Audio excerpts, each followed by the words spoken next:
নমস্কার। কবি মোহিনী চৌধুরীর লেখা মুক্তির মন্দির। মুক্তির মন্দির সোপানতলে কত প্রাণ হল বলিদান, লেখা আছে অশ্রু জলে। কত বিপ্লবী বন্ধুর রক্তে রাঙা বন্দিশালার ওই শিকল ভাঙা। তারা কি ফিরিবে আর, তারা কি ফিরিবে এই সুপ্রভাতে, যত তরুণ অরুণ গেছে অস্তাচলে।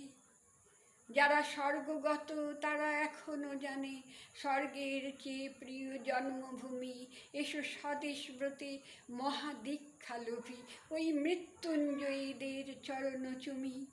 যারা জীর্ণ জাতির বুকে জাগালো আশা, মৌন মলিন মুখে ফোটালো ভাষা। আজি রক্ত কমলে গাথা মাল্যখানি বিজয় লক্ষ্মী দেবে তাদেরই গলে। মুক্তির মন্দির সোপানতলে কত প্রাণ হলো বলিদান, লেখা আছে অশ্রু জলে।